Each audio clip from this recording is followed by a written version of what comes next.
ॐ श्री राघवेन्द्राय नमः। पहुंच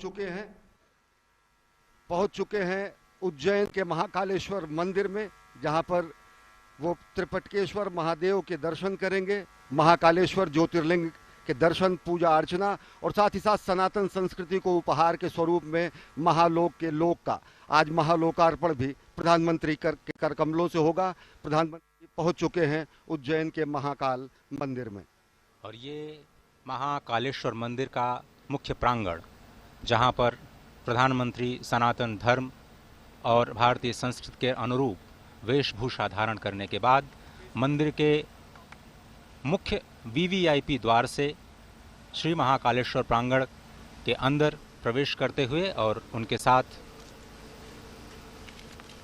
मध्य प्रदेश के राज्यपाल, मध्य प्रदेश के मुख्यमंत्री और देश के नागरिक विमानन मंत्री श्री ज्योतिरादित्य सिंधिया, उज्जैन की नगरी जिसे अवंतिका, उज्जैनी, विशाला, प्रतिकल्पा, कुमुदवंती, स्वर्णशृंगा, अमरावती अनेक नामों से पहचाना जाता है, आज उसके लिए बहुत ही अनोखा दिन, बहुत ही अद्भुत दिन, जहां पर कुछ नई सौगातें इस राज्य को मिलने वाली हैं, इस देश को मिलने वाली हैं।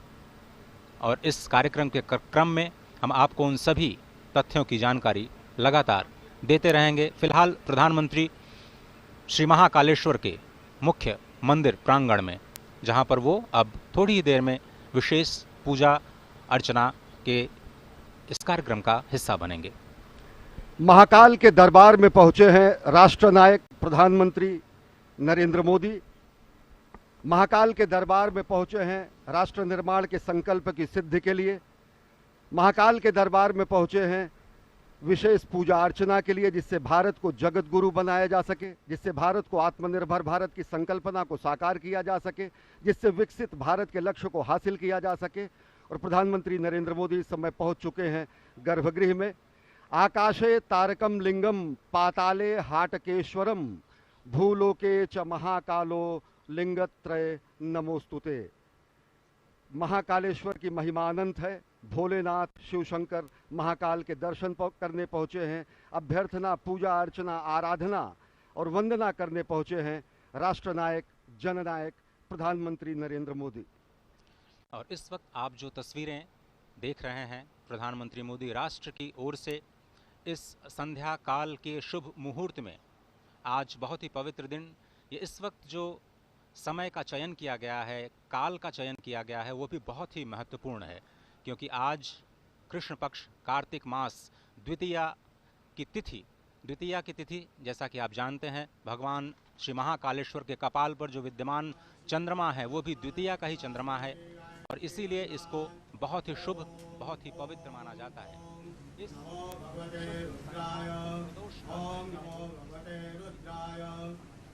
नमो भगवते रुद्राय नमस्काराणि समर्पयामि। ओम स्वस्ति वाचनम् ओम स्वस्ति न इंद्रो वृद्धश्रवाः स्वस्ति नः पूषा विश्ववेदाः स्वस्ति नस्तारक्षो अरिष्टनेमिः स्वस्ति नो बृहस्पतिर्दधातु।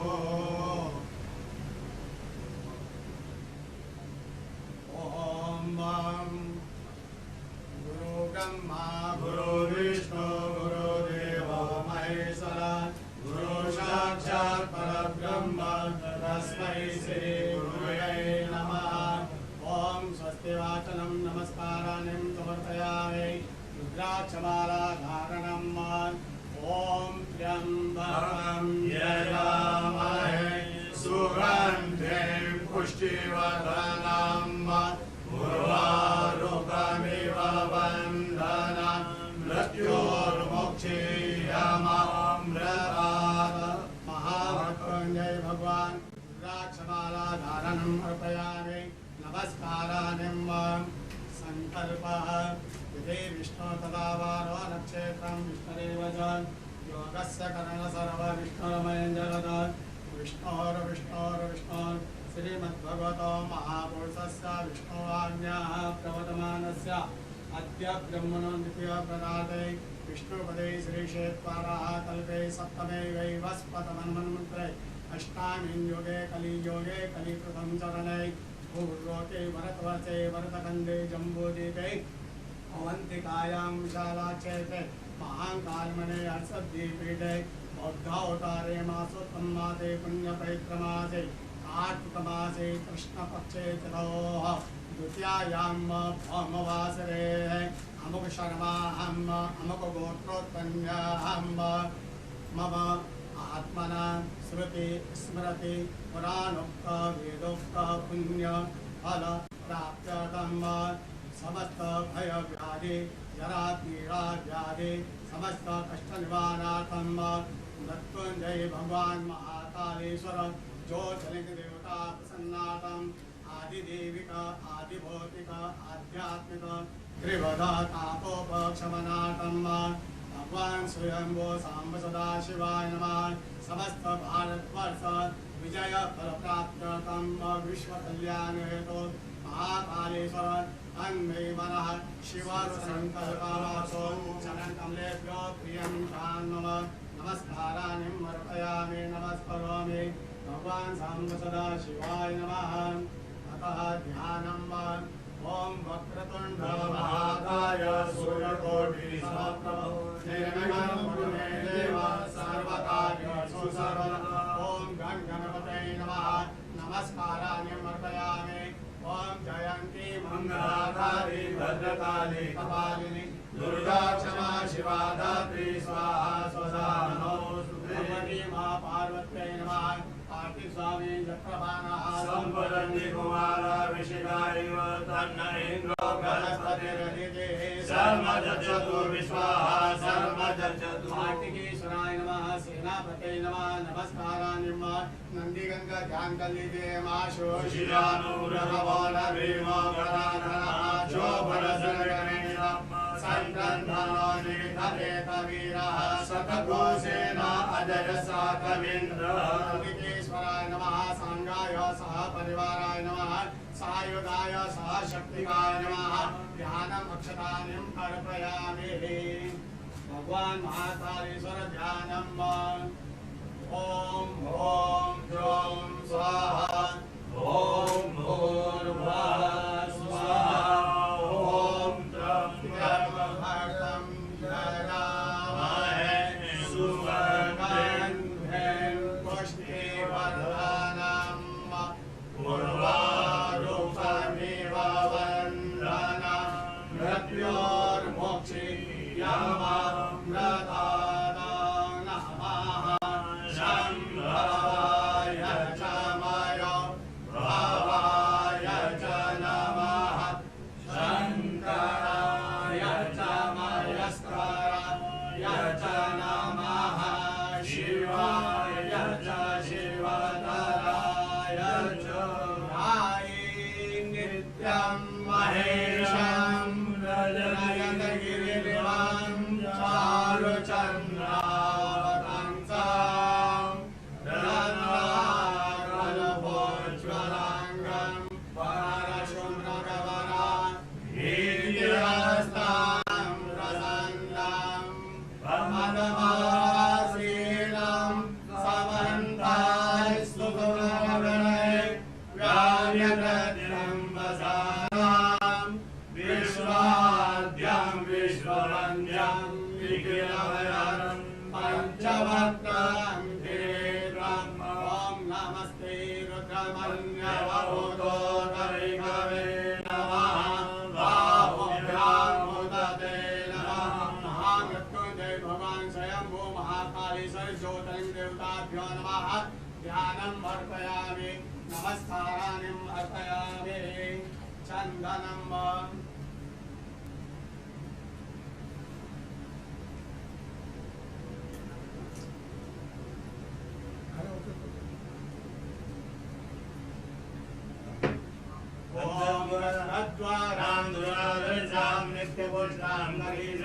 ईश्वरीं सर्वभूतानां आमियो भवेश्वर्यं त्वां स्वाम गंधर्वा अखनो स्वामिन्द्र स्वाम बृहस्पति स्वामोखवि सोमो राजा विद्वान् दशमान्दमुच्यत हरिरिव भोगैः पर्येति वा वन्द्यायाहेरिं परिपादमानः हस्तघ्नो विश्वा वरुणानि विश्वा पुमाङ्कुशं परिपादो विश्वतः सुगन्धि द्रव्यम् अर्पयामि भगवान् महाकालीश्वर ज्योतिर्लिङ्ग देवताभ्यो नमः रजत बिल्पत्रम् अर्पयामि श्रीधरं त्रिपुराकारं किरीटं च विराजितं द्विजन्मपापसंहारं अनेकविधं शिवार्पणं दर्शनं बिल्पत्रस्य निष्कासनं पापनाशनं अघोरपापसंहारम् एकबिल्वं शिवार्पणं काशीवासी निवारणं च कालभैरवदर्शनं पाठितन्या महादानम् अनेकबिल्वं शिवार्पणम् ओम नमो बिल्विने च कवचिने च नमो वर्विणे च वरोधिने च नमो श्रुताय च श्रुतसेनाय च नमो ध्वन्द्रुभ्याय च हनन्य माल्यागिरिस्वरदेवे मालिद्यादिल प्रभु मया दानि पूजार्थं पुष्पोऽयं प्रतिगृह्यताम् सेवन्तिका पूर्णचमाकराजय पूर्णगजानकरवेलसार पुष्पै बिल्वप्रसाद तुलसी दलमालदेवी स्वां पूजयामि जगदीश्वरमे प्रसिद्ध पुष्पमालाम् अर्पयामि चक्षुरुहं व्यधरो प्रतिदामिर्मयन्नं मुखं किमस्य सिद्धिं बाहो किमूरुपादा उच्यते पुष्पं समर्पयामि पुष्पमालाम् अर्पयामि आचमनं धूपं समर्पयामि दीपं समर्पयामि धूपं दीपं समर्पयामि नैवेद्यं निवेदयामि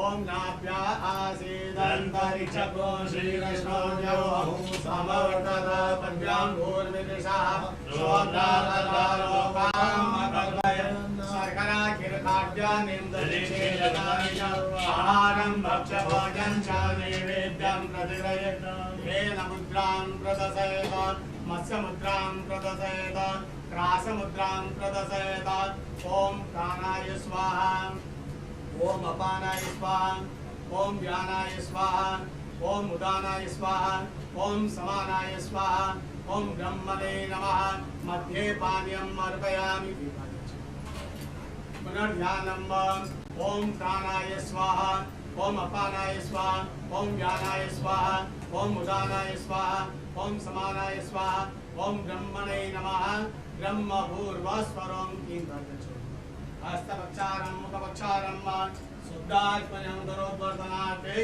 दिव्यचन्दनम् अर्पयामि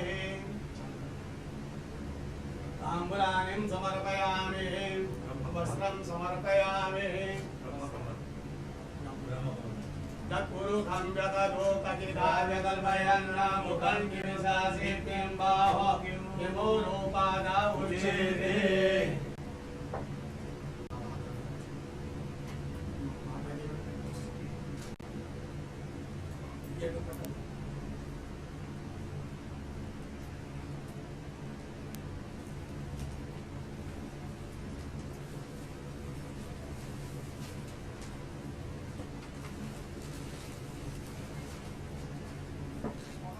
ओम वस्त्रं वा चतुरुखं व्यददो कटिराय कल्पयन् मुखं किमिषा सेत्यं बाहो किमूरोपादा उच्यते वस्त्रं समर्पयामि आभूषणार्थे गन्धाक्षतमर्पयामि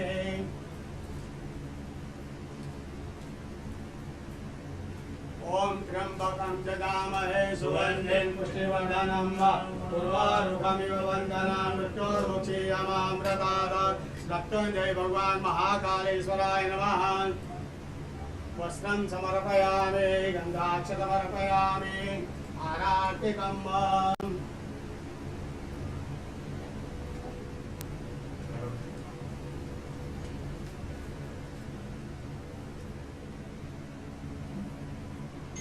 अग्निदेवता वातो देवता सूर्यो देवता चंद्रमा देवता वसवो देवता देवता दिशा देवता वरुणो देवता विषे देवा देवता बृहस्पति देव इंद्रो देवता वरुणो देवता अक्रोरगौरं कर्णावतारं संसारतारं भुजगेन्द्रं सदा वसन्तं हृदयारेन्द्रे भवं भवानी सहितं नमः साङ्गाय सह परिवाराय नमः सहशक्तिकाय नमः आराधिकं समर्पयामि पार्वत्यै नमः कार्तिकेश्वराय नमः ॐ नन्दिकेश्वराय नमः साङ्गाय सह परिवाराय नमः आराधिकं अर्पयामि शीतलेश्वरनं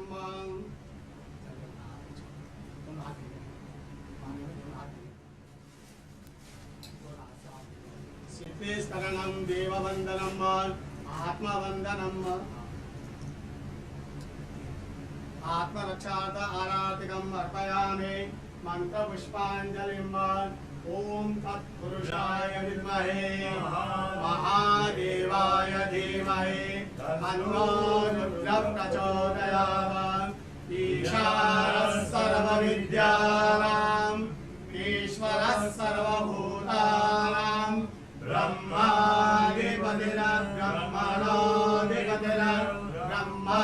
शिवो मे आस्म सदा शिवो मंत्रपुष्पाञ्जलिं अर्पयामि यानि कानि सपापानि धर्मान्तरगतानि तानि तानि विरक्षन्ते प्रदक्षिणां पदे पदे आवाहनं न जानामि तवार्चनं पूजां चैव न जानामि क्षम्यतां परमेश्वर मंत्रहीनं क्रियाहीनं भक्तिहीनं सुरेश्वर यत्पूजितं मया देव परिपूर्णं तदस्तु यक्षस्य रूपाय जटाधराय वीराकहस्ताय सनातनाय दिव्याय देवाय दिगंबराय तस्मै यकाराय नमः शिवाय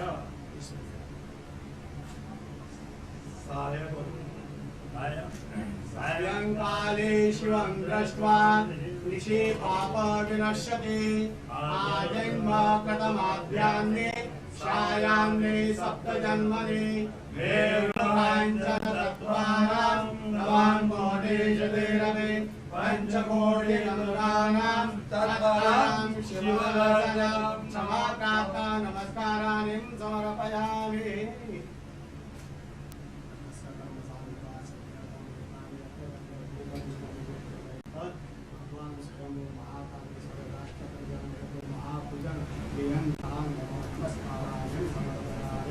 नमः पार्वती पते हर हर महादेव महाकाल महाराज की धर्म की जय हो अधर्म का नाश हो प्राणियों में सद्भावना विश्व का कल्याण गौ माता की जय हो जय जयकार नमः पार्वती पते हर हर महादेव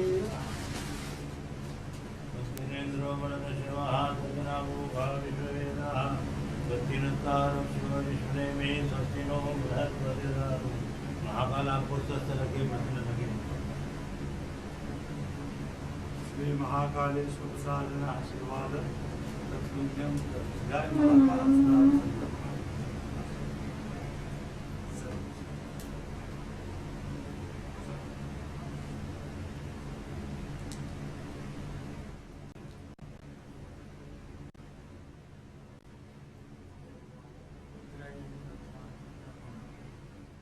प्रधानमंत्री नरेंद्र मोदी ने विधिवत पूजा अर्चना की। भगवान महाकाल के दरबार में पहुंचे हैं राष्ट्र निर्माण की संकल्पना को साकार करने के लिए, राष्ट्र निर्माण के संकल्प की सिद्धि के लिए, जगत गुरु भारत की संकल्पना को मूर्त रूप देने के लिए और साथ ही साथ जो विकसित भारत का सपना उन्होंने देखा है उसको धरातल पर वास्तविकता में परिणति देने के लिए, संकल्प से सिद्धि के लिए आए हैं। ये हमारी ही संस्कृति है अजय, जो कहती है कि धर्म की जय हो, अधर्म का नाश हो, प्राणियों में सद्भावना हो, विश्व का कल्याण हो। राष्ट्र निर्माण के संकल्पना के साथ और विश्व कल्याण की कामना के साथ इस समय प्रधानमंत्री नरेंद्र मोदी महाकाल के दरबार में हैं और इस संकल्प को सिद्धि में पूर्ण करने के लिए इस समय साधनारत हैं। जो ये दृश्य आप इस वक्त देख रहे हैं, आपको ये समझना बहुत ही आवश्यक है कि ब्रह्मांड का एक अकेला ऐसा शिवलिंग जिसका आप इस वक्त दर्शन कर रहे हैं, जो दक्षिणाभिमुख है, यानी जो दक्षिण की ओर मुख किए हुए हैं। आप और हम सभी जानते हैं कि दक्षिण की जो दिशा होती है वो यम की होती है, यमराज की होती है। लेकिन जो यम को भी जीत ले, जो काल को भी जीत ले, वही है महाकालेश्वर भगवान आशुतोष। और इस महान शिवलिंग के ठीक ऊपर श्रीयंत्र स्थापित है, जो इस वक्त दृश्य में नहीं दिख रहा है, लेकिन आप उसकी कल्पना कर सकते हैं। वहाँ से बाईं ओर भगवान श्री गणपति विद्यमान हैं, दाईं ओर त्रिशूल के पीछे भगवान कार्तिकेय विद्यमान हैं, और ठीक बीच में माँ पार्वती। पूरा का पूरा जो शिव परिवार इस अद्भुत दक्षिणाभिमुखी ब्रह्मांड के इस अनोखे शिवलिंग में विद्यमान। और इस मंदिर के निर्माण की समय सीमा तो शायद हम आपको बता सकते हैं, लेकिन इस ज्योतिर्लिंग के आविर्भाव की जो समय सीमा है उस तक अभी तक कोई भी पहुंच पाने में समर्थ नहीं हुआ है। और ये जो ध्यान की स्थिति है, जिसमें षडाक्षर मंत्र या फिर पंचाक्षरी मंत्र का ध्यान किया जाता है, वो बहुत ही अद्भुत मंत्र, जिसमें हर अक्षर कुछ न कुछ संदेश, कुछ न कुछ शक्ति लेकर के आता है। और अब उसी षडाक्षर मंत्र को एक एक शब्द के अर्थों के अनुसार षडाक्षर मंत्र की जो उच्चारण विधि है उसको कहने का मैं प्रयास करता हूँ। ओंकारं बिंदु संयुक्तं नित्यं ध्यायन्ति योगिनः कामदं मोक्षदं चैव ओंकाराय नमो नमः। नमन्ति ऋषयो देवाः नमन्त्यप्सरसां गणाः नरा नमन्ति देवेशं नकाराय नमो नमः। महादेवं महात्मानं महाध्यानपरायणं महापापहरं देवं मकाराय नमो नमः। शिवं शान्तं जगन्नाथं लोकानुग्रहकारकं शिवमेकपदं नित्यं शिकाराय नमो नमः। वाहनं वृषभो यस्यः वासुकिः कंठभूषणं वामे शक्तिधरं देवं वकाराय नमो नमः। यत्र तत्र स्थितौ देवः सर्वव्यापी महेश्वरः यो गुरुः सर्वदेवानां यकाराय नमो नमः। षडक्षरमिदं स्तोत्रं य पठेत् शिवसन्निधौ शिवलोकमवाप्नोति शिवेन सह मोदते। शिवाय नमः। शिवलिंगाय नमः। और इस ध्यान की मुद्रा में सबसे जो संकल्पना है सनातन संस्कृति की, वो विश्व कल्याण की है, सत्यम शिवम सुंदरम की है। और ओम नमः शिवाय का महाजाप, ये पंचाक्षर जो है, इसका जाप करने से न केवल प्राणी मात्र को ज्ञान, श्री, सिद्धि और सभी मनोकामनाओं की पूर्ति होती है, बल्कि उसके संकल्प की भी सिद्धि होती है। समूचे राष्ट्र की ओर से विकसित राष्ट्र के सपने को साकार करने के लिए, विश्व कल्याण की कामना को चरितार्थ करने के लिए, और भारत को आत्मनिर्भर भारत के साथ साथ एक भारत श्रेष्ठ भारत, समुन्नत भारत और जगत गुरु भारत की संकल्पना को साकार करने के लिए इस समय प्रधानमंत्री नरेंद्र मोदी आराधना कर रहे हैं, साधना कर रहे हैं महाकाल के दरबार में। जो पंचाक्षर हैं ओम नमः शिवाय, इनके अलग अलग शब्दों के अलग अलग अक्षरों के अलग अलग अर्थ होते हैं। नागेंद्र हाराय त्रिलोचनाय भस्मांगरागाय महेश्वराय नित्याय शुद्धाय दिगंबराय तस्मय नकाराय नमः शिवाय। मंदाकिनी सलिल चंदन चर्चिताय नंदीश्वर प्रथमनाथ महेश्वराय मंदार पुष्प बहुपुष्प सुपूजिताय तस्मय मकाराय नमः शिवाय। शिवाय गौरी बदनाब्ज वृंदा सूर्याय दक्षाध्वरनाशकाय श्रीनीलकंठाय वृषध्वजाय तस्मै शिकाराय नमः शिवाय। वशिष्ठ कुंभोद्भव गौतमार्य मुनीन्द्र देवार्चित शेखराय चंद्रार्क वैश्वानरवलोचनाय तस्मै वकाराय नमः शिवाय। यज्ञ स्वरूपाय जटाधराय पिनाक हस्ताय सनातनाय दिव्याय देवाय दिगंबराय तस्मै यकाराय नमः शिवाय। पंचाक्षरमिदं पुण्यम या पठेच्छिव सन्निधो शिवलोकम वाप्नोति शिवेन सह मोदते। जो सत्यम शिवम सुंदरम की कल्पना है, जो सत्यम शिवम सुंदरम की संकल्पना है, जो सत्यम शिवम सुंदरम की संकल्पना को साकार करने की संकल्प और सिद्धि है, वो और मजबूत होती है और दृढ़ होती है जब हम अपने राष्ट्रनायक को देखते हैं कि प्राण प्रण से राष्ट्र निर्माण में अहर्निश अपना सर्वस्व न्यौछावर करने के लिए स्वयं प्रस्तुत हैं और दूसरों को प्रेरित करते हैं। प्रधानमंत्री नरेंद्र मोदी, कर्मपरायण प्रधानमंत्री नरेंद्र मोदी का ये धर्मपरायण स्वरूप, जो कि समूचे विश्व को सनातन संस्कृति, भारत भारतीयता के रूप में स्थापित करता है, जो भारत भारतीयता के परिभाषा को पूरे विश्व के सामने रखता है, और वो परिभाषा है हमारी ही संस्कृति है जो कहती है वसुधैव कुटुंबकम। अजय।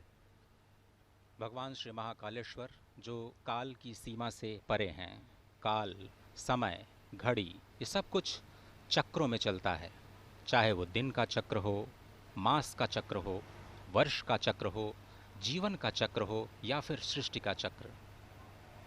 यही चक्र अनंतता का प्रतीक भी है और भगवान श्री महाकालेश्वर इस अनंत के भी पार अपने अस्तित्व को संपूर्ण विश्व, संपूर्ण सृष्टि पर सृजन के माध्यम से, पालन के माध्यम से, संहार के माध्यम से लगातार कर्म करते हुए ये बताते रहते हैं कि ये जो काल और स्थिति, जो कि किसी के भी अस्तित्व का आधार है, इसी की भौतिकता के सीमा के परे चले जाना ही काल का महाकाल बन जाना होता है।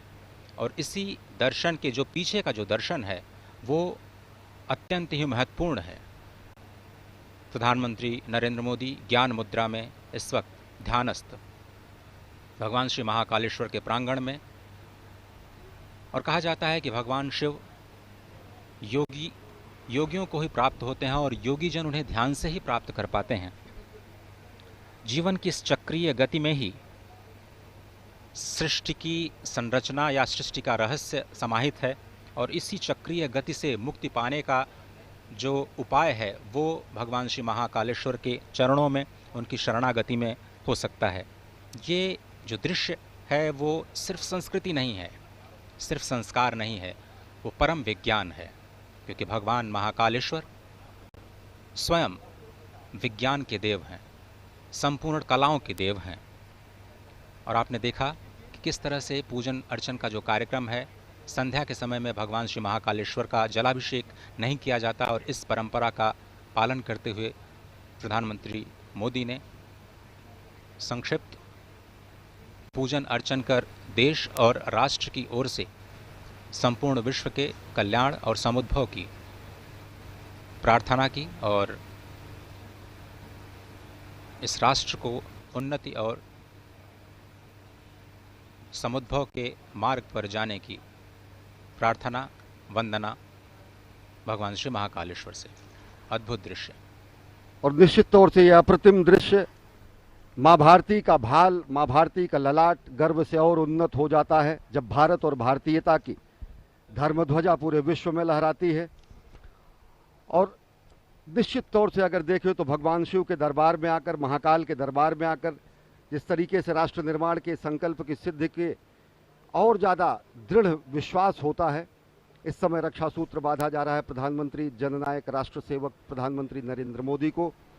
और अगर देखें तो भगवान शिव वास्तव में विलक्षण देव हैं, शिव सत हैं, शिव शाश्वत हैं, शिव आदि हैं, शिव अनादि हैं, शिव अनंत हैं, शिव अंत हैं, शिव आदियोगी हैं, शिव महायोगी हैं शिव, मुक्तिदाता हैं शिव, मोक्षदाता हैं शिव, नाथों के नाथ हैं भगवान भोलेनाथ और कालों के काल हैं भगवान महाकाल।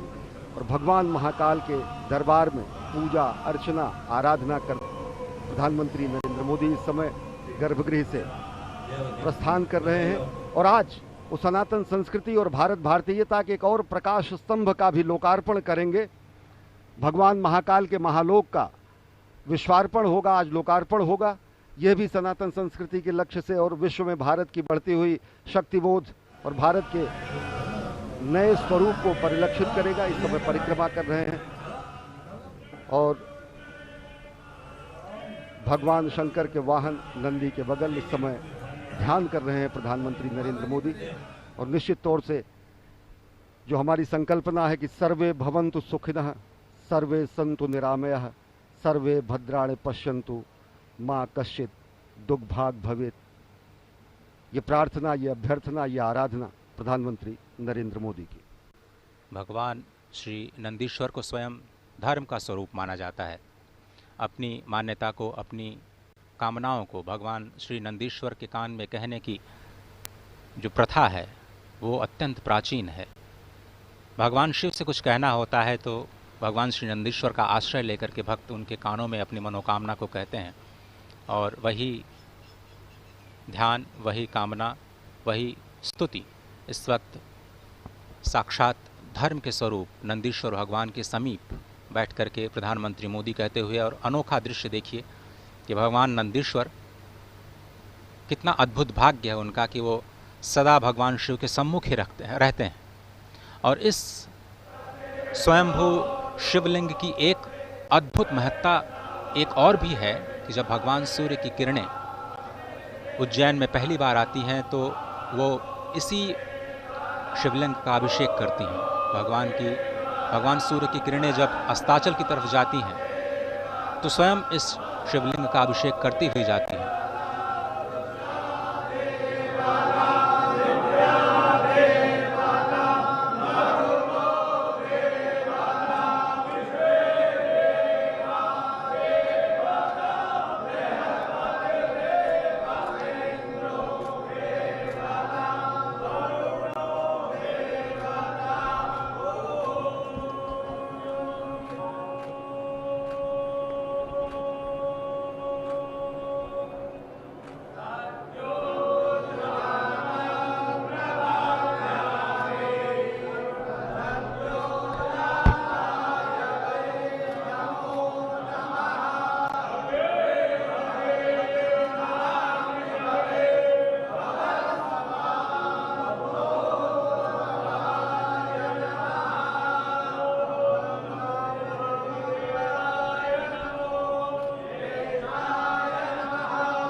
इस समय प्रधानमंत्री नरेंद्र मोदी महाकाल के दरबार में पूजा अर्चना आराधना करने के बाद प्रस्थान कर रहे हैं। साथ में हैं मध्य प्रदेश के राज्यपाल मंगू भाई पटेल और मुख्यमंत्री शिवराज सिंह चौहान और केंद्रीय मंत्री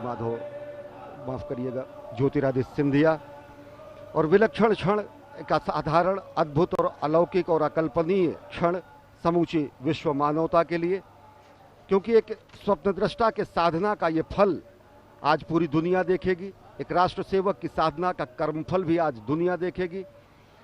कर्मयोगी ने अभी आदियोगी को अपनी कार्यांजलि और पुष्पांजलि अर्पित की है। इसके बाद राष्ट्र सेवक समूचे राष्ट्र और मानवता को कार्यांजलि भी प्रस्तुत करेंगे जब वो महाकाल के लोक का लोकार्पण करेंगे, विश्वार्पण करेंगे।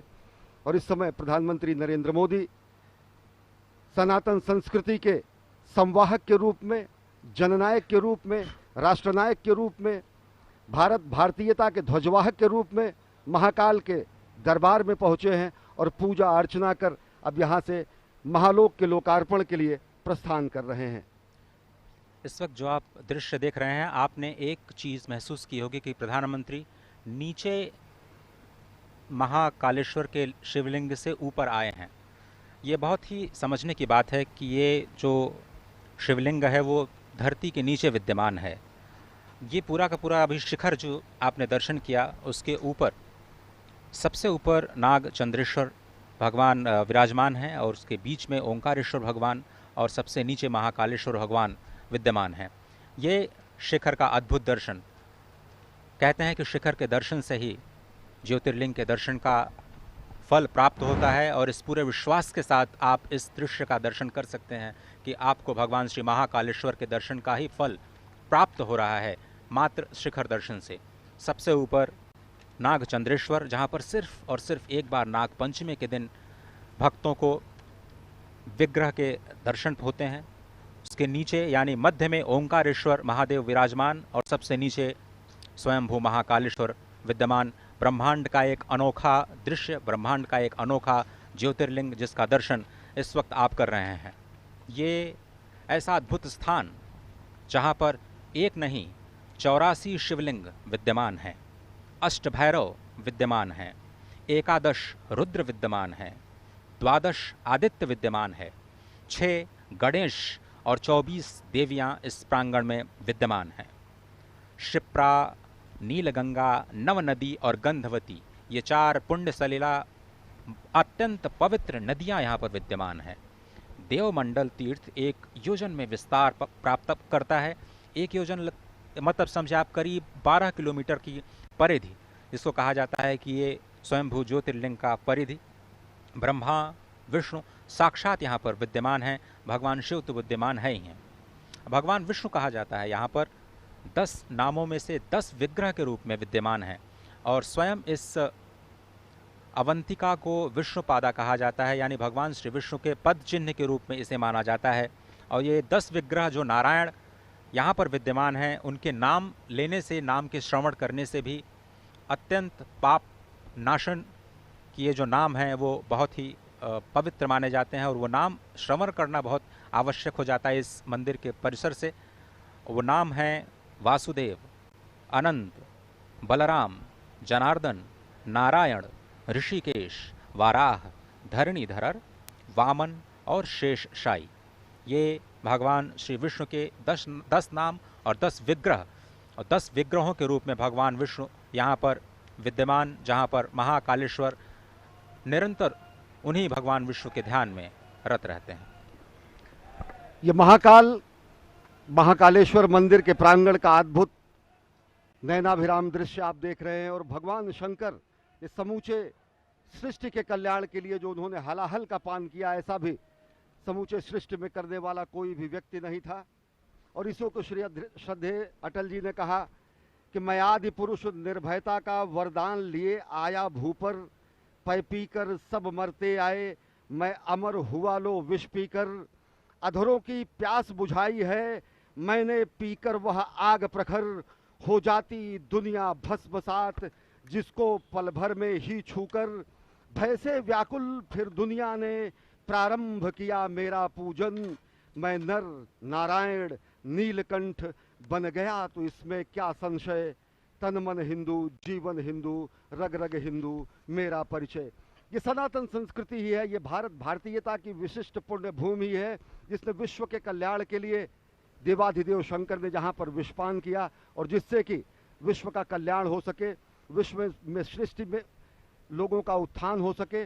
और जब विलक्षण ऐसे विश्व के कल्याण के लिए अपने अस्थियों का भी दान करने वाले महापुरुष यहाँ हुए, यहाँ पर अनेकानेक सिद्धांतों का मानवतावाद के संकेंद्र के रूप में अनेक मनीषियों ने अपना जीवन तर्पण कर दिया।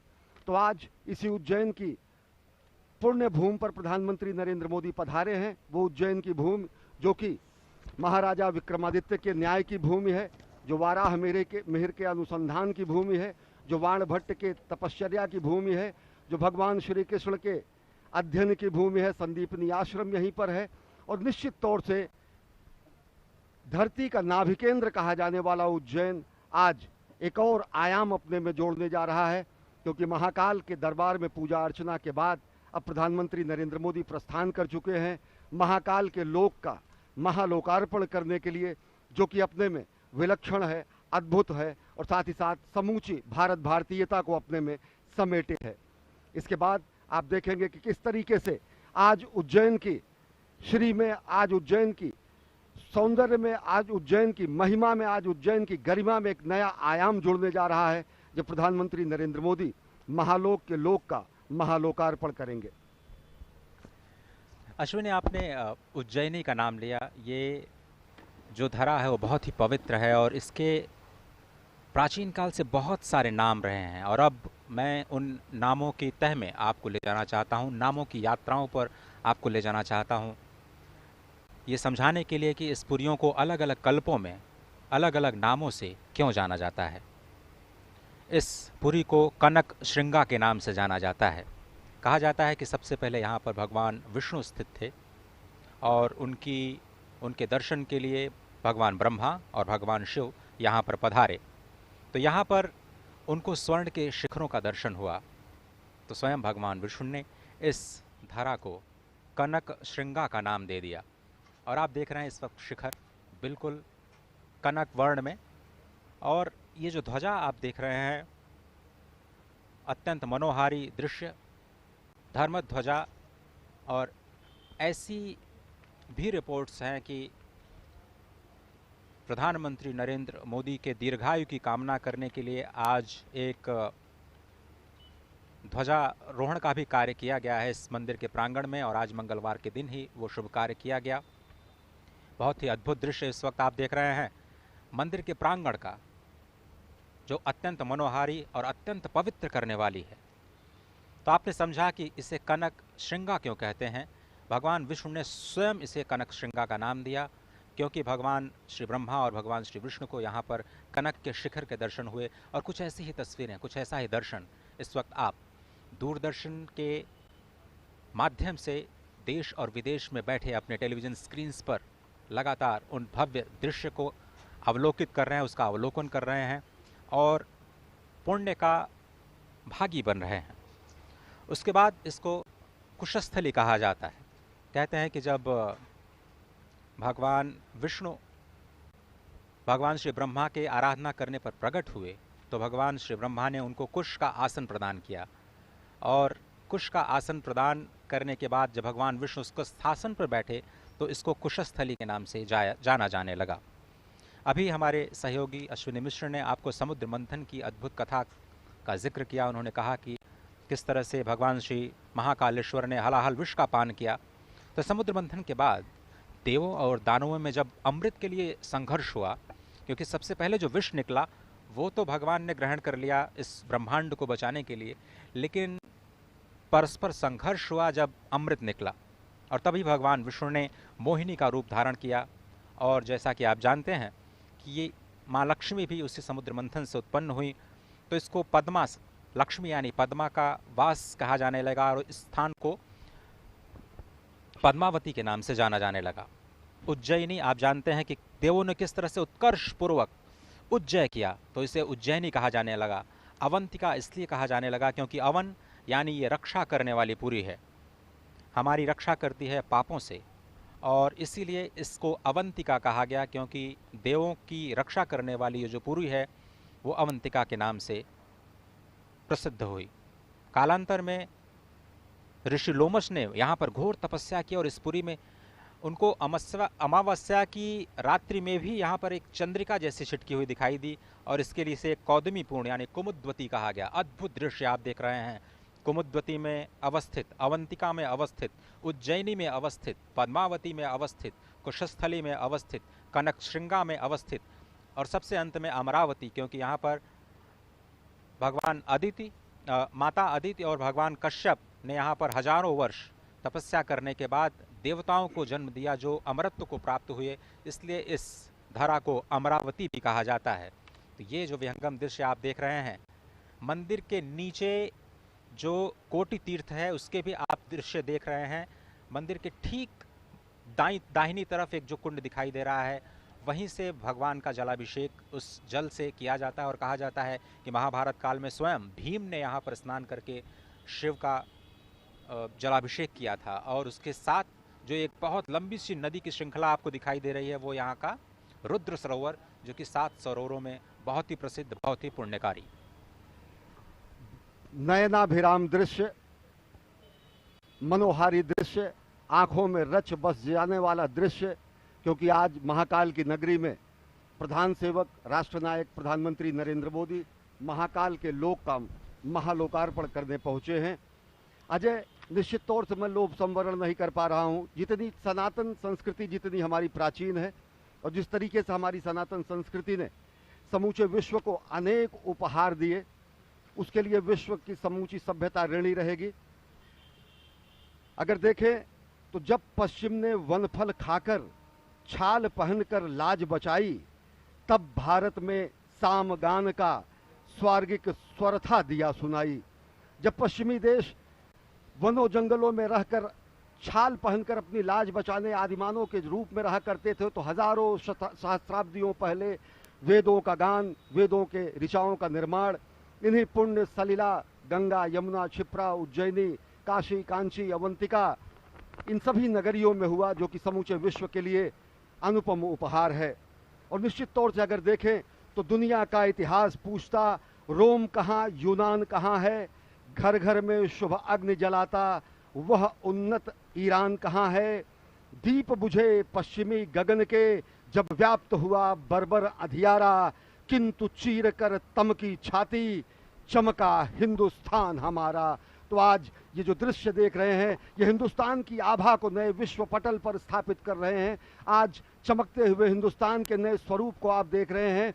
आज महाकाल के दरबार से समूचा विश्व देख रहा है कि यह औपनिवेशिक काल का ये प्रभाव था अजय, कि जब ग्रीनविच मीन टाइम होने लगा। दर्शकों को हम जरूर बताना चाहेंगे कि नाभि केंद्र के रूप में विशिष्ट स्थान रखने वाला तकरीबन 23.5 अक्षांश और 75 देशांतर पर स्थित यह उज्जैन की नगरी कालगणना के लिए सर्वोच्च नगरी मानी जाती थी। वाराह मिहिर ने अपने ग्रंथों की यहाँ रचना की। यहाँ पर राजाओं ने अपनी वेधशालाओं की स्थापना की। और अगर देखें तो ये मनीषियों की धरती रही, ये तपश्चर्या की धरती रही, ये तप की धरती रही, ये मनीषियों के उद्गम की धरती रही। और निश्चित तौर से आज उज्जैन एक नया आयाम जोड़ने जा रहा है। और विशिष्ट स्थिति उज्जैन की इसलिए भी है क्योंकि अगर देखें तो जब उत्तरायण सूर्य होता है और उत्तरी ध्रुव पर अगर देखें तो 6-6 महीने की रात होती है, तो तकरीबन 3 महीने बाद उज्जैन पर हमेशा सूर्य चमकता रहता है। यह औपनिवेशिक काल का परिणाम था कि ग्रीनिच मीन टाइम 0 देशांतर लंदन से होकर गुजरता था। लेकिन औपनिवेशिक काल के पहले भी अगर अजय देखें तो जब सनातन संस्कृति और विश्व संस्कृति का प्रादुर्भाव हुआ करता था, तो 0 देशांतर की जो गमन होता था, जो 0 देशांतर की जो स्थिति होती थी, जो विश्व गणना काल गणना के लिए 0 देशांतर माना जाता था, तो वो उज्जैन से ही जाता था। कि औपनिवेशिक काल के बाद अगर आप देखें तो निश्चित तौर से आदिकाल में और सहस्राब्दियों पूर्व ये काल गणना की स्थिति का स्थान रहा, विशिष्ट स्थान रहा। और निश्चित तौर से अगर काल गणना से भी हम जोड़ सकते हैं कि महाकाल का यहाँ पर उपस्थित होना, वह उस काल गणना के परिप्रेक्ष्य में भी कहा जा सकता है। और अगर देखें तो विज्ञान भी अजय देश और काल, टाइम और स्पेस, इन्हीं सब चीज़ों पर जाकर आज आगे बढ़ रहा है। हाँ, विज्ञान जहाँ भौतिक चीज़ों में जाकर उन्नति कर रहा है, वहीं आध्यात्मिक रूप से, स्थूल रूप में नहीं लेकिन चैतन्य रूप में, शरीर रूप में नहीं अशरीरी रूप में, जो जगत के मिथ्याचार हैं उनके रूप में नहीं, वास्तविक सत्य, चित और आनंद के खोज के रूप में या अनुसंधान के रूप में, गणना के रूप में निश्चित तौर से ये उज्जैनी, ये प्रातकल्पा, ये कुमुदवती, ये स्वर्णश्रृंगा, ये अमरावती, ये उज्जैनी निश्चित तौर से समस्त विश्व के आकर्षण का केंद्र रही। और आज आकर्षण का केंद्र इसलिए है कि महाकाल के लोक का महालोकार्पण होने जा रहा है जननायक राष्ट्रनायक प्रधानमंत्री नरेंद्र मोदी के कर कमलों से, जो कि सपना जिन्होंने देखा है विकसित भारत बनाने का 2047 तक, जिन्होंने उद्घोष किया है आत्मनिर्भर भारत का, और जो प्राण प्रण से अपने जीवन के क्षण क्षण को राष्ट्र के निर्माण में समर्पित किए हैं और दूसरों को प्रेरित भी करते हैं। अजय, ये बहुत ही अद्भुत दृश्य जो इस वक्त आप देख रहे हैं, मैं अश्विनी जी बहुत ही अपने आप को सौभाग्यशाली समझ रहा हूँ इस वक्त कि मैं इस धरा पर बैठ करके इस पल का साक्षी हूँ जहाँ पर मेरे समक्ष भगवान श्री महाकालेश्वर यहाँ से सिर्फ और सिर्फ 900 मीटर की दूरी पर स्थित, क्योंकि इस वक्त हम कॉरिडोर के बिल्कुल उस स्थान पर मौजूद हैं जहाँ से इस नए कॉरिडोर का, जिसे हम महाकाल लोक कह रहे हैं, जिसका लोकार्पण आज किया जाना है, अब से थोड़ी ही देर में राष्ट्र को समर्पित किया जाना है। स्वयं श्री महाकालेश्वर के सम्मुख बैठ करके इस क्षेत्र की महिमा का बखान करना, इससे बड़ा सौभाग्य क्या हो सकता है। और जिस तरह से हमने कहा कि आज तो द्वितीया की तिथि है, द्वितीया का चंद्रमा स्वयं भगवान श्री महादेव के भाल पर विराजमान रहता है, और इसीलिए कहा जाता है कि आज के दिन अगर आप चंद्र दर्शन कर लेते हैं तो भगवान महादेव के दर्शन का फल आपको प्राप्त होता है। आज वही पुण्यतिथि, अभी थोड़ी देर पहले प्रदोष काल में आपने देखा कि प्रधानमंत्री मोदी ने यहाँ पर पूजन अर्चन का जो कार्यक्रम है वो राष्ट्र की तरफ से संपन्न किया। ये जो तस्वीरें आप देख रहे हैं, ये आपके जीवन में सामान्य तस्वीरें नहीं हैं, ये बहुत ही अद्भुत आध्यात्मिक शक्ति से परिपूर्ण तस्वीरें जो कि दूरदर्शन के तकनीकी सहयोग के माध्यम से आपके घर घर में आपके पास तक पहुंच रही हैं। और आपको बताएं, यहाँ पर दूरदर्शन परिवार ने 30 से ज़्यादा high quality high definition cameras का इस्तेमाल किया है। अद्भुत तकनीक का इस्तेमाल इस वक्त आप देख रहे हैं। कनक श्रृंगा भगवान महाकालेश्वर के शिखर को किस तरह से समाहित करने की कोशिश की गई है। शिखर और ज्योतिर्लिंग का एक साथ दर्शन कर पाना, ये तकनीक के ही माध्यम से संभव हो पाया है। इस वक्त आप देख रहे हैं बहुत ही विहंगम दृश्य। और एक और तथ्य की ओर मैं आप सभी दर्शकों का ध्यान आकर्षित करना चाहता हूं कि ये सिर्फ और सिर्फ यही क्षेत्र है जो कि विशिष्ट है सभी 12 ज्योतिर्लिंगों में। और क्यों ये विशिष्ट है ये समझना बहुत ही आवश्यक है, क्योंकि यही ज्योतिर्लिंग है जो कि 5 स्वरूपों में आपको स्पष्ट नजर आता है। ये देखिए विहंगम दृश्य, मैं इसलिए बार बार ये कह रहा हूँ कि इसी ज्योतिर्लिंग को क्षेत्र कहा जाता है, इसी ज्योतिर्लिंग को पीठ भी कहा जाता है, इसी ज्योतिर्लिंग को स्मशान भी कहा जाता है। सिर्फ यही ज्योतिर्लिंग है जिसे महाकाल वन की संज्ञा दी जाती है, और इसी क्षेत्र को ऊसर क्षेत्र कहा जाता है। ये जो पंच प्राण आप कह सकते हैं, ये जो पंच तत्व आप कह सकते हैं, सिर्फ और सिर्फ इसी ज्योतिर्लिंग की धारा पर विद्यमान है, जो क्षेत्र, पीठ, ऊसर, स्मशान और वन एक साथ अपने आप में समाहित करता है। तो इसको ऐसा क्यों कहा जाता है ये समझने की जरूरत है। कहते हैं क्षीयते पातकम यस्मात् तेदेनम क्षेत्र मुच्यते, जहाँ पर आपके सभी पापों का क्षय हो जाए इसलिए इसको क्षेत्र कहा जाता है। तस्मात् स्थानांच मांत्रणाम पीठन्ते नैव कथ्यते, यहाँ पर 24 देवियों का वास है, माँ हरसिद्धि का वास है, इसलिए इसको पीठ कहा जाता है। 51 शक्तिपीठों में माँ हरसिद्धि यहाँ पर स्वयं विद्यमान, कहते हैं माँ आदिशक्ति की कोहनी यहाँ पर गिरी थी, इसलिए इसको पीठ कहा जाता है। मृता पुनर्जायन्ते तेदेन मूषरम स्मृतम, ये बहुत ही समझने की बात है अश्विनी की।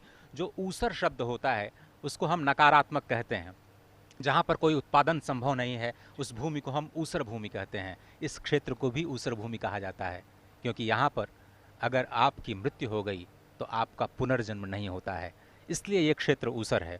और ऊसर शब्द का इतना सकारात्मक प्रयोग आज तक मैंने अपने जीवन में नहीं देखा, जो आपको जन्म और मृत्यु की अजस्र अनादि अनंत परंपरा से परिच्छेद करके आपको मोक्ष की स्थिति में ले जाता है, इसलिए यह क्षेत्र ऊसर कहा जाता है। और भगवान शिव को बहुत ही ये प्रिय है, स्मशान महाकाल के रूप में यहाँ वे विद्यमान होते हैं, इसलिए इसको स्मशान भी कहा जाता है, और अंत में इसको कहा जाता है महाकाल वन।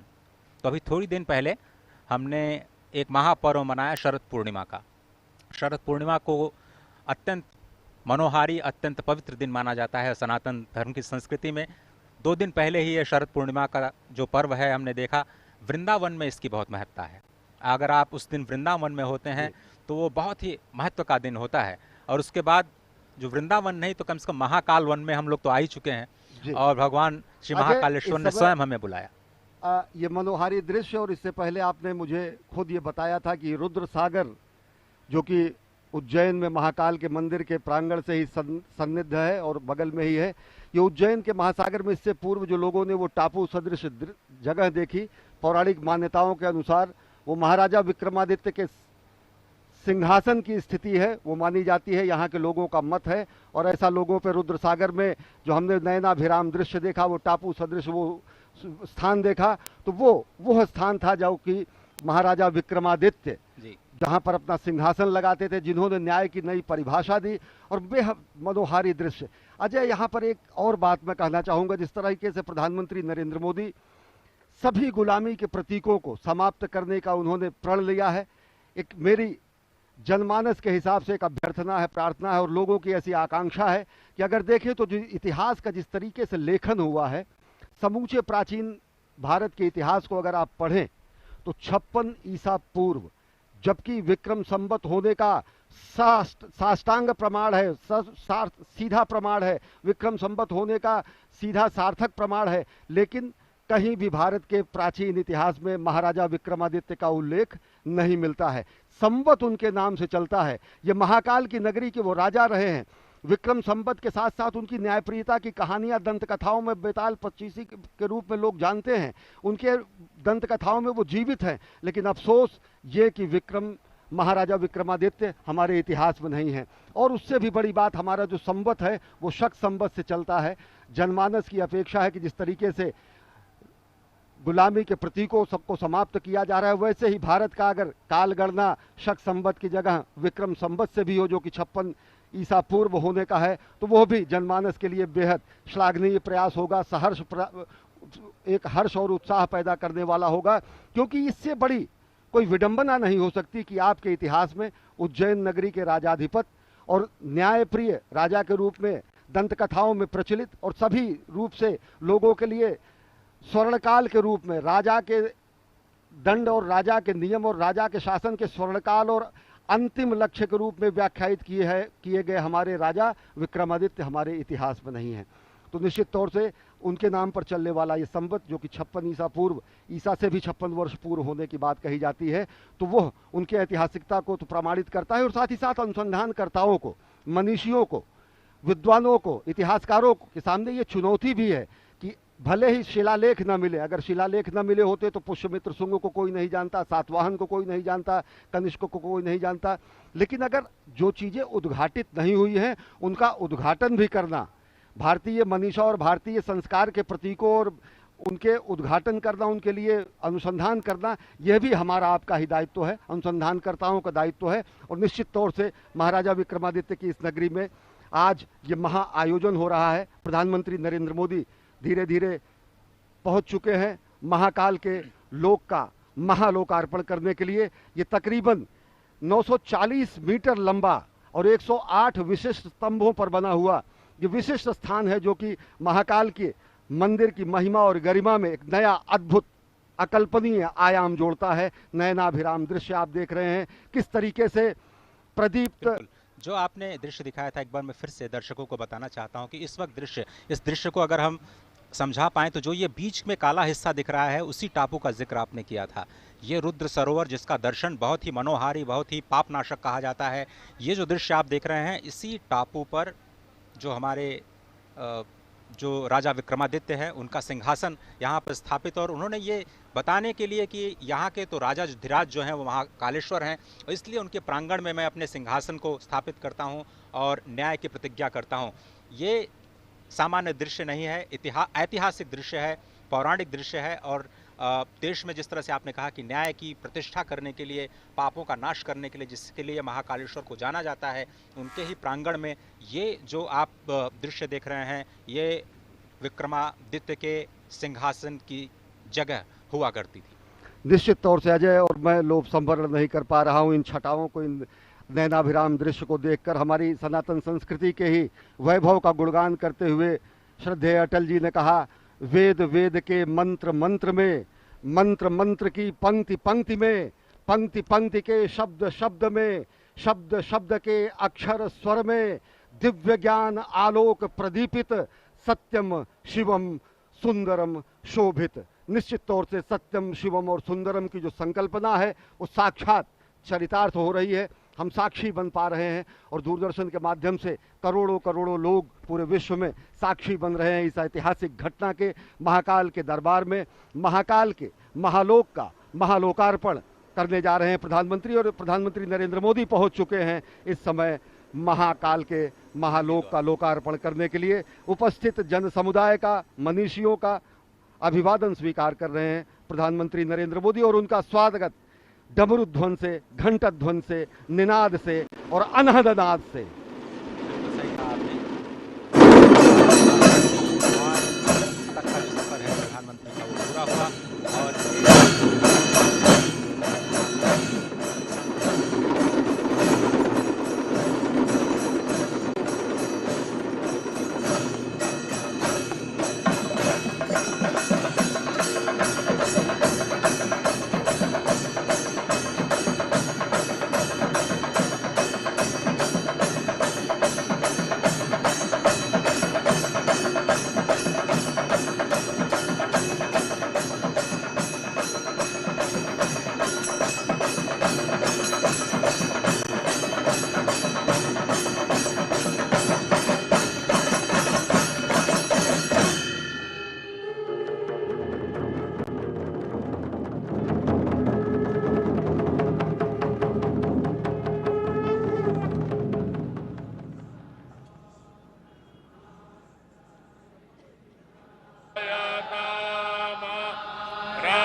कवियो दिव्याधि महारथो जायतान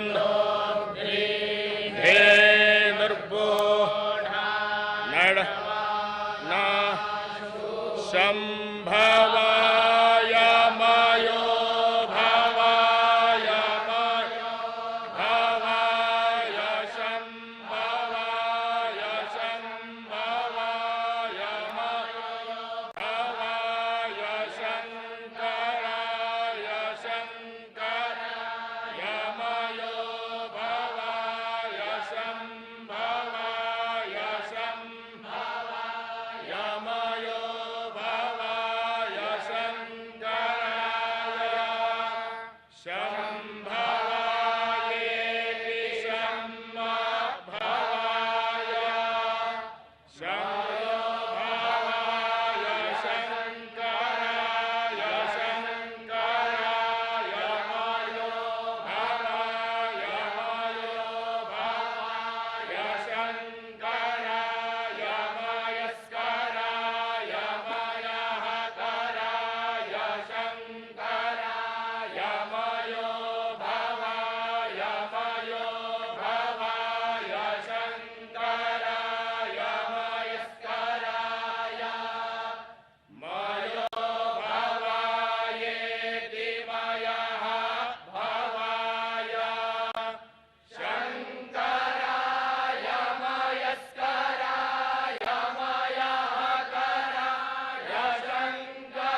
भद्राः क्रतवो जन्तु विश्वतो रब्धासो अपरीतास उद्भिदाः देवानो यथा सदमिद्रेधे असन्नप्रायो रक्षितारो दिवे दिवे देवानां भद्रासु मतिर्रेजूयतां देवानाग्मुराभिरभिनो निवर्ततां देवानाग्मुसत्यमुपसेदिमाभयं देवान आयुः प्रतिरन्तु जीवसे तान्मूर्भयानि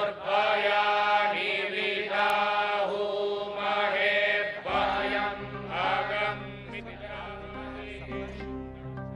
सप्तर्षियों से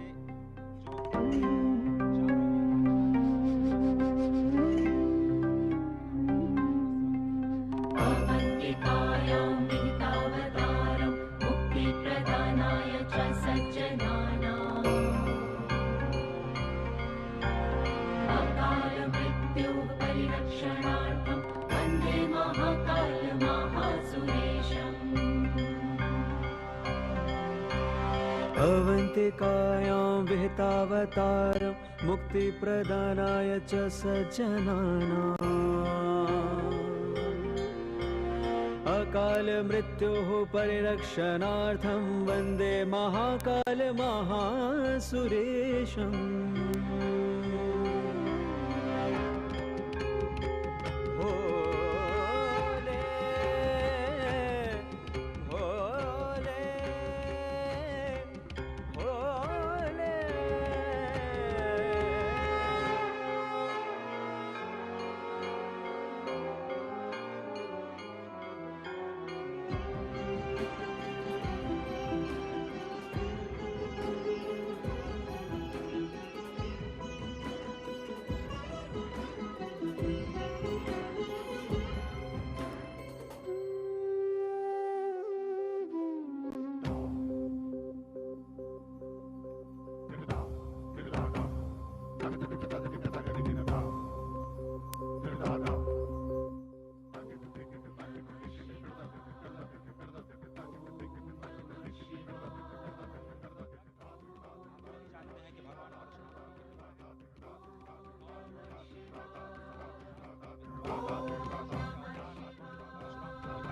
महर्षि जमदग्नि जो सप्तर्षियों में से एक महर्षि गौतम, महर्षि जमदग्नि, उसके बाद महर्षि विश्वामित्र, जिन्हें कहा जाता है कि वो गायत्री मंत्र के दृष्टा हैं और आनुवांशिक विज्ञान और अस्त्र शस्त्र की विद्या के ज्ञाता, और यही भारत जिसे पहले विश्वगुरु के नाम से जाना जाता था। उसके बाद महर्षि भारद्वाज जो स्वयं देवगुरु बृहस्पति के पुत्र हैं, ऋग्वेद के छठे मंडल के दृष्टा हैं, और भारद्वाज स्मृति, भारद्वाज संहिता और जो विज्ञान शास्त्र है उसके रचयिता हैं।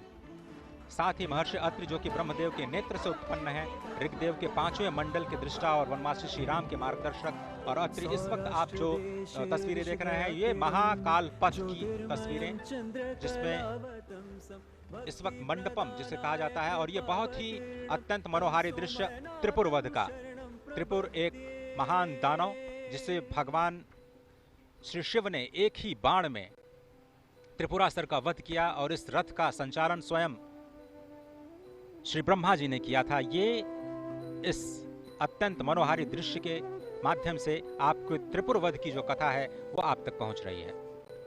बेहद विहंगम मनोहारी दृश्य, जैसा कि आपने कहा, इससे पहले हमने देखा कि सप्तऋषियों के दर्शन किए, त्रिपुरासुर संहार का जो संकल्प भगवान शिव ने लिया था उसके उन्होंने दर्शन किए, और इस समय प्रधानमंत्री नरेंद्र मोदी सप्तर्षि मंडल में ही हैं जहां पर, और साथ ही साथ इस पूरे अगर देखें महालोक को तो अलग अलग क्षेत्रों में 900 मीटर से ज़्यादा ये लंबा विस्तीर्ण क्षेत्र है जहां पर अलग अलग शिव पुराण से संबंधित जो कथाएं हैं उनका लोकार्पण किया गया है। त्रिपुरासुर संहार की अगर कथा की बात करें तो ब्रह्मा ने जब ताड़कासुर के तीनों पुत्रों को 3 पुर दे दिए और त्रिपुर राक्षस असुर के रूप में जाने लगे और जब उनसे समूची मानवता क्लांत हो गई, तो ये दृश्य इस समय देख रहे हैं कि प्रधानमंत्री नरेंद्र मोदी उसका अवलोकन कर रहे हैं। तो उसे मोक्ष प्रदान करने के लिए एक विशेष रथ के रूप में और विशेष अस्त्र के रूप में त्रिपुरासुर संहार करने के लिए भगवान शिव ने अवतार लिया, जिसमें उनके रथ के रूप में सारथी के रूप में स्वयं ब्रह्मा थे, सूर्य और चंद्र जिसके पहिए थे, मेरु पर्वत उनकी धनुष थी, सर्पराज वासुकी उनकी प्रत्यंचा थे, अग्नि वायु विष्णुदेव और यमदेव उनके बाण थे। और सबसे बड़ी बात, इस दुष्कर और दुसाध्य कार्य के लिए भगवान शिव ने उज्जैन का ही चयन किया। इस समय प्रधानमंत्री नरेंद्र मोदी महाकाल के लोक का वो दृश्य देख रहे हैं और इस समय पहुंचे हैं नवग्रह में। नवग्रह में प्रधानमंत्री नरेंद्र मोदी इस समय देख रहे हैं। भारतीय अगर गणना परंपरा, पंचांग परंपरा की अगर बात करें तो भारत में 9 ग्रह माने गए हैं। हमारी सनातन संस्कृति में ये 9 ग्रह हैं: सूर्य, चंद्र, मंगल, बुध, गुरु, शुक्र, शनि, राहु और केतु।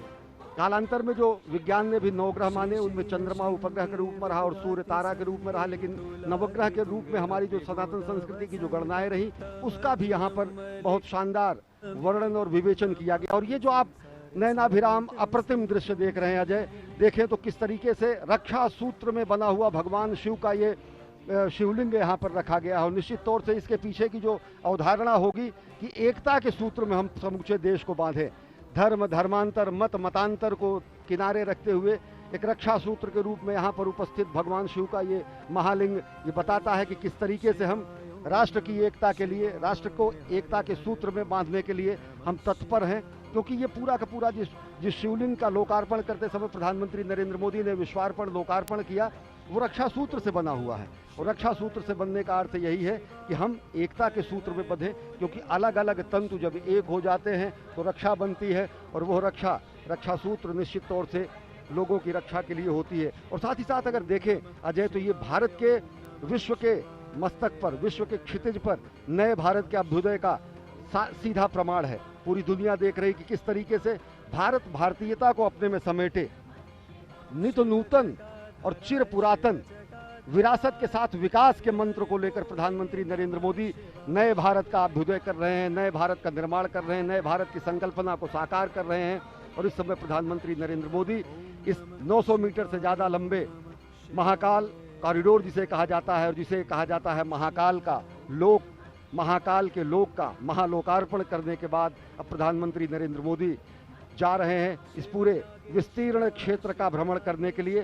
और सबसे बड़ी बात अजय, जैसा आपने बताया था कि यहाँ की दरो दीवार पर शिवपुराण से संबंधित एक एक कथाओं का विधिवत चित्रण किया गया है। चाहे वो गंगा अवतरण का दृश्य हो, चाहे वो असुरों के वध का दृश्य हो, चाहे वो भगवान के अलग अलग अवतारों की रूप हो, चाहे वो संदीपनी और भगवान अस्थि का दान करने वाले दधीच के पुत्र को मोक्ष प्रदान करने का दृश्य हो। और जैसा कि अभी हम एक बार फिर देख रहे हैं, ताड़कासुर के वध के बाद त्रिपुरारी जब कहा गया भगवान शंकर को, त्रिपुरारी इधि त्रिपुर असुरों के वध करने के बाद कहा गया, और उसका बेहद विहंगम नयनाभिराम दृश्य यहाँ पर स्थापित किया गया है।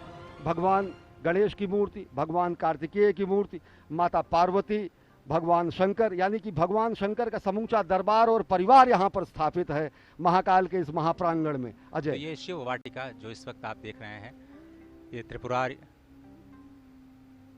हनन का दृश्य बार बार आपकी स्क्रीन पर। इस वक्त प्रधानमंत्री मोदी अब जो त्रिवेणी मंडपम है उसकी ओर, जो आप दृश्य देख रहे हैं वो त्रिवेणी मंडपम का दृश्य है। और इस वक्त प्रधानमंत्री मोदी का जो काफिला ई कार्ट के जरिए अब महाकालेश्वर पथ की ओर धीरे धीरे बढ़ता हुआ, तो महाकाल लोक का लोकार्पण अब किया जा चुका है। और अब धीरे धीरे जिसे महाकालेश्वर पथ कहा जाता है, जो अब इस प्रथम चरण में जो नंदी द्वार हैं वहां से शुरू होता है, और ये 900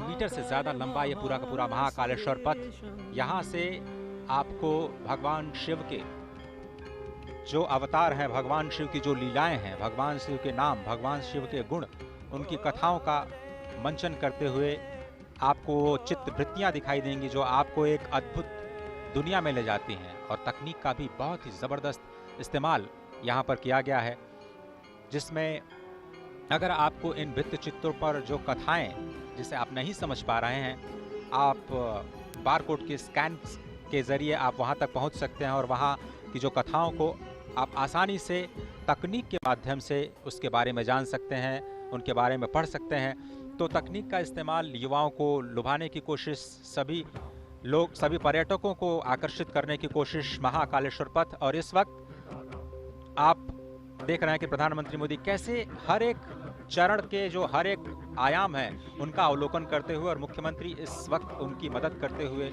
इस पूरे के पूरे महाकाल लोक के अलग अलग जो आयाम हैं, अलग अलग जो प्रतिष्ठाएं हैं उनके बारे में बताते हुए, और इस वक्त आप देख रहे हैं कि धीरे धीरे वो महाकालेश्वर पथ की ओर जाते हुए अब यही पथ आपको सीधे महाकाल के मंदिर के मुख्य द्वार तक ले जाएगा, जहां पर आप अपनी पूजा अर्चना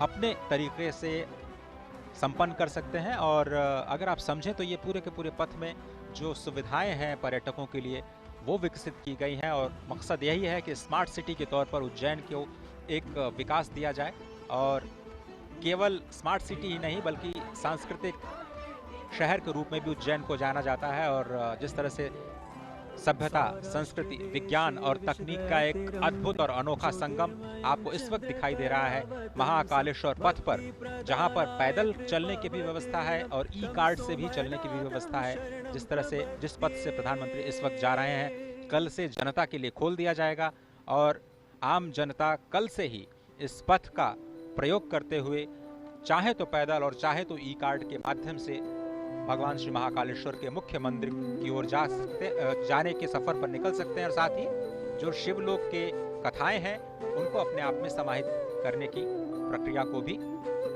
समझ सकते हैं, जान सकते हैं। निश्चित तौर से अजय अगर देखें तो ये अकल्पनीय दृश्य है। जिस तरीके से रुद्र सागर का पुनरुद्धार हुआ, जिस तरीके से रुद्र सागर को विस्तार दिया गया, जिस तरीके से रुद्र सागर का विस्तारीकरण करने के बाद सौंदर्यीकरण किया गया, उस तरीके से ये सही मायने में अगर देखें तो अद्वितीय है, अतुलनीय है, अप्रतिम है, अनुपम है।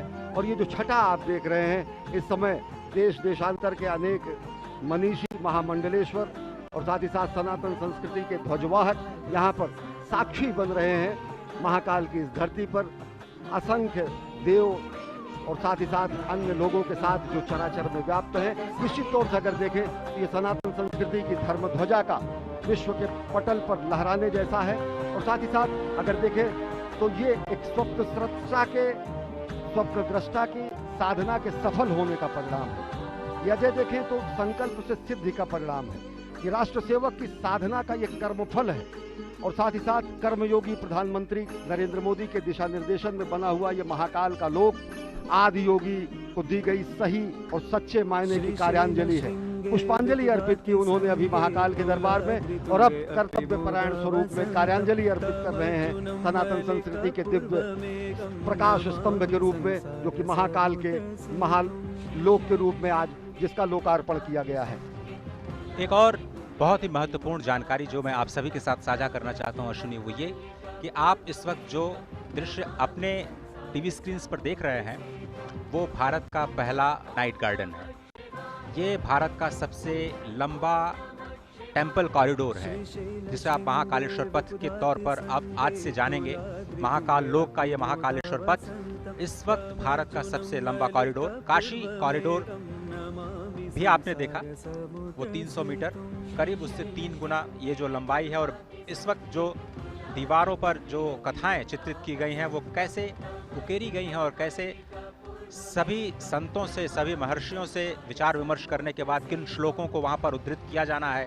और इस पूरे के पूरे जो आपको दीवार दिख रही है वो 25 मीटर ऊंची, उसमें आधे किलोमीटर यानी 500 मीटर का जो हिस्सा है वो शिव पार्वती के विवाह के संबंध से जुड़ी हुई कथाओं के लेकर के समेटे हुए है।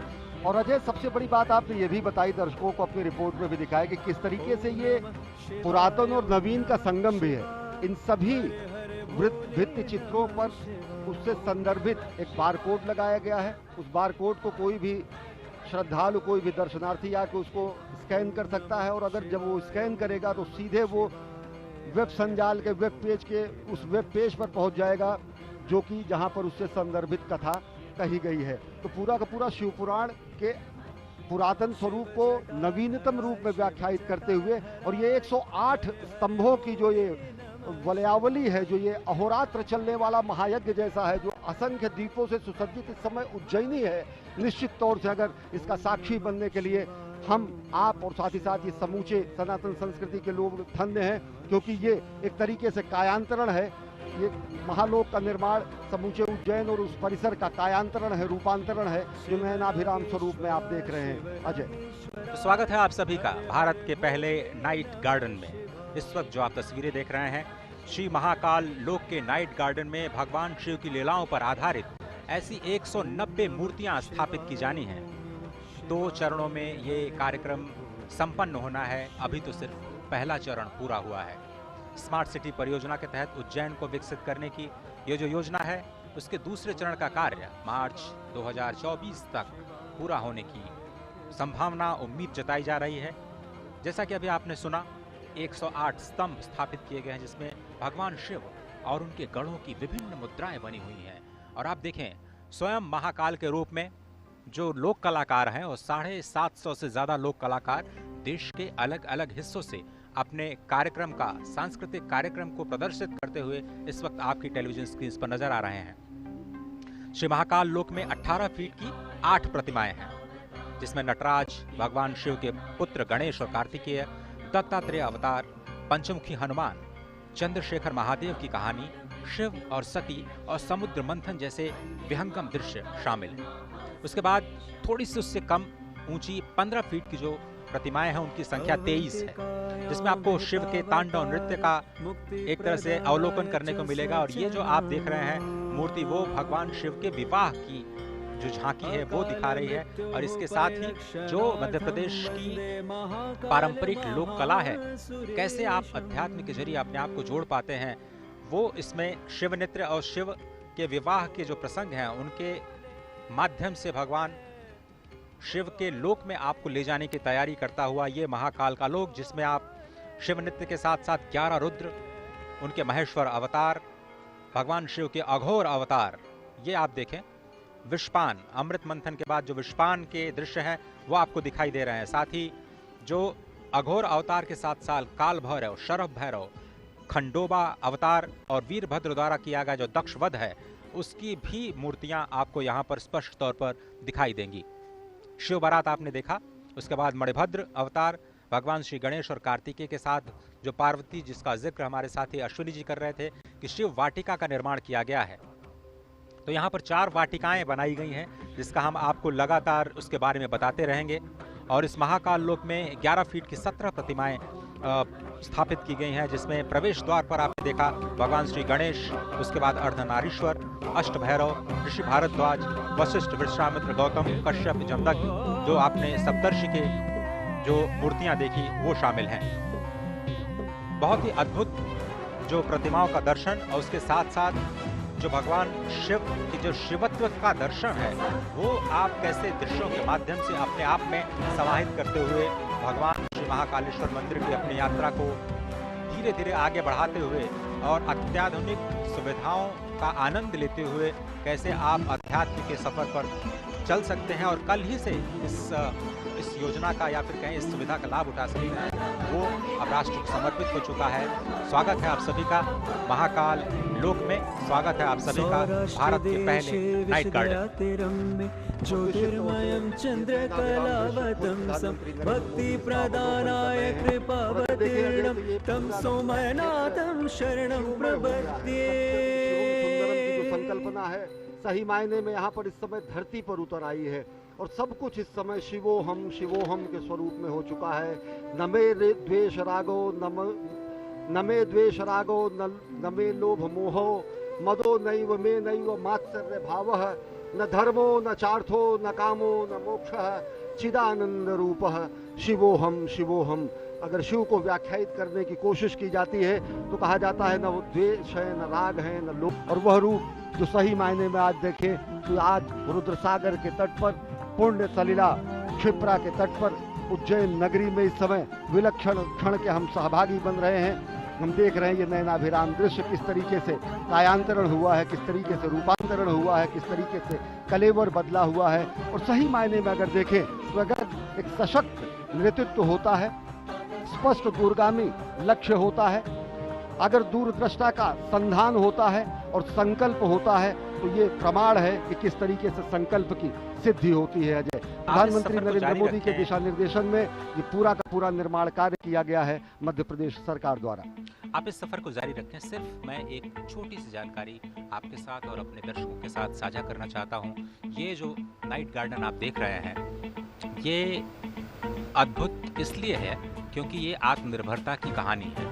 ऐसा इसलिए क्योंकि इस पूरे प्रांगण में सौर ऊर्जा से संचालित करीब 450 किलोवाट ऊर्जा का उत्पादन होता है और इससे करीब करीब जो 80% विद्युत का उत्पादन या जो उपभोग है, जो इस वक्त आप देख रहे हैं नाइट गार्डन में किया जा रहा है, वो यही के प्रांगण में जो सौर ऊर्जा स्थापित की गई है 450 करीब 450 किलोवाट के संयंत्र के द्वारा 80% जो हिस्सा है वहीं से आ रहा है। इसलिए मैं कह रहा हूं कि ये आत्मनिर्भरता की कहानी है और पूरे विश्व तक इस कहानी को ले जाना इसलिए ज़रूरी है क्योंकि भारत सक्षम है वो करने में जिसकी कल्पना आप कर सकते हैं, जिसके बारे में आप सोच सकते हैं।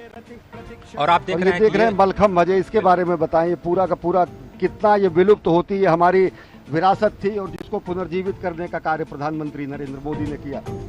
और ये बहुत ही अद्भुत, ये माधव न्यास संचालित जो मलखम्ब की पूरी प्रक्रिया है वो आप इस वक्त देख रहे हैं और यही इसी संस्थान का जो छात्र हैं, छोटे छोटे छात्र हैं, वो राष्ट्रीय स्तर पर अपनी एक अलग पहचान भी बना चुके हैं और यहाँ के कई जो छात्र हैं वो स्वर्ण पदक विजेता भी हैं राष्ट्रीय खेलों में जो मलखम्ब से संबंधित जो प्रतियोगिताएं होती हैं। तो इसके बगल ही भारत माता का मंदिर है जहाँ पर मलखम्ब के बच्चों को शिक्षा दीक्षा दी जाती है। उसके बगल में ही आद्य द्वितीय गुरु संघ चालक को संबंधित और उनको लिए समर्पित माधव सेवाश्रम है।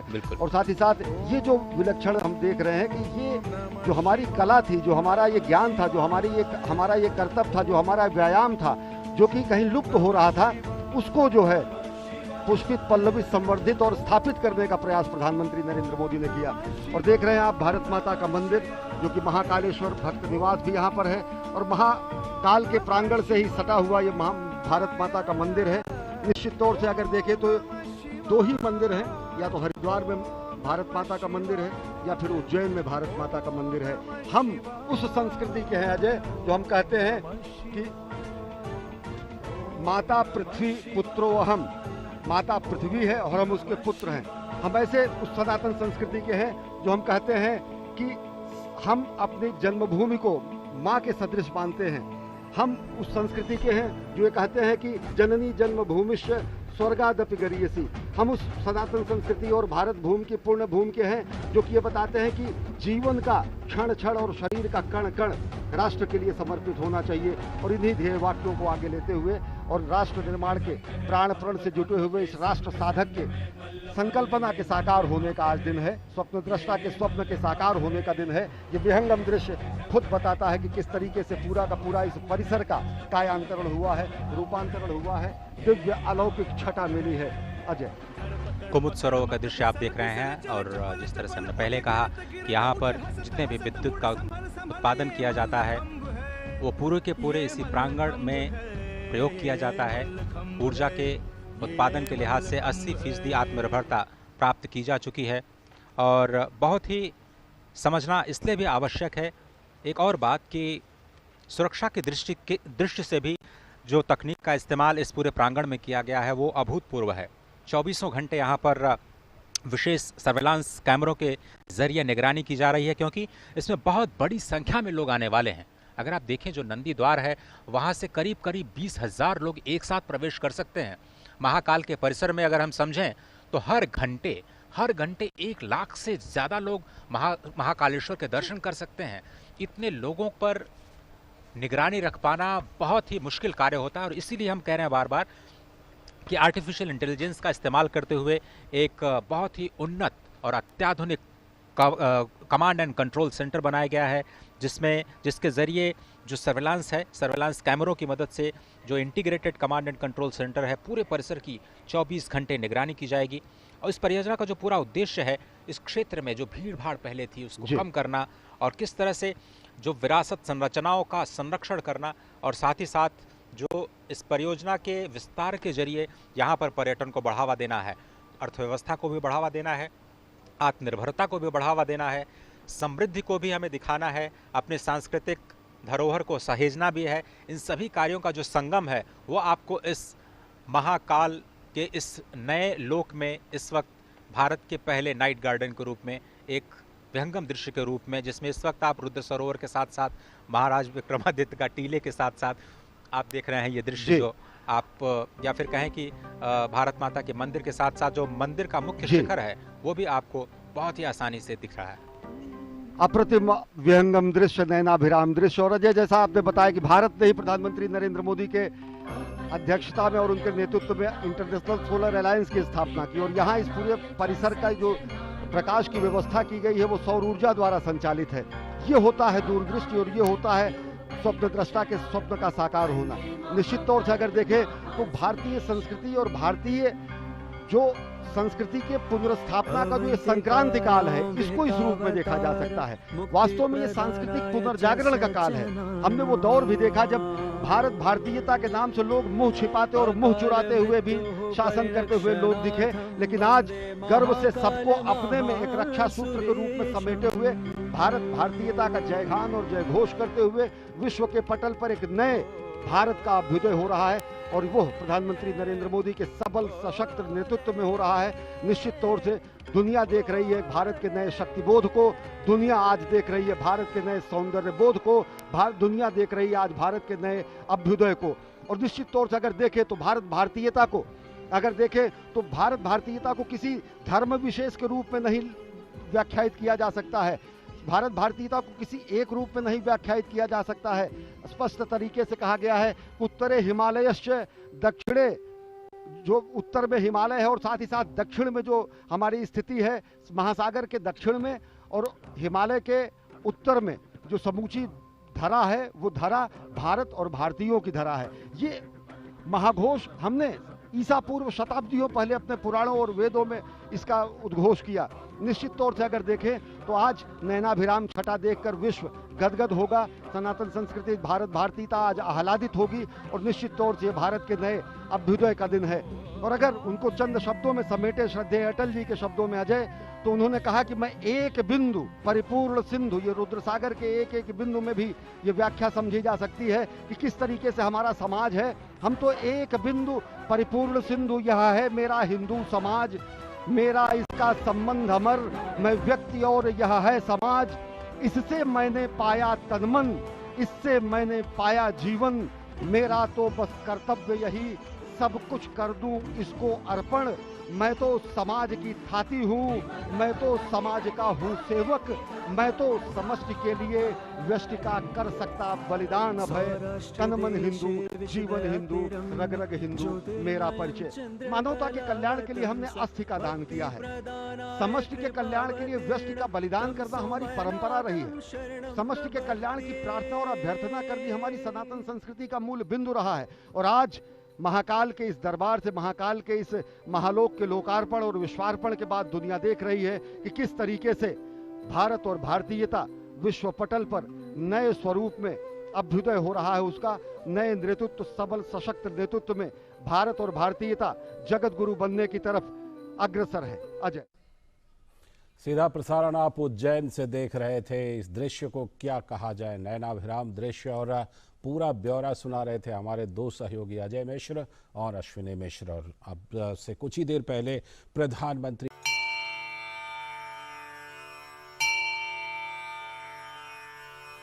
ओम श्री राघवेंद्राय नमः।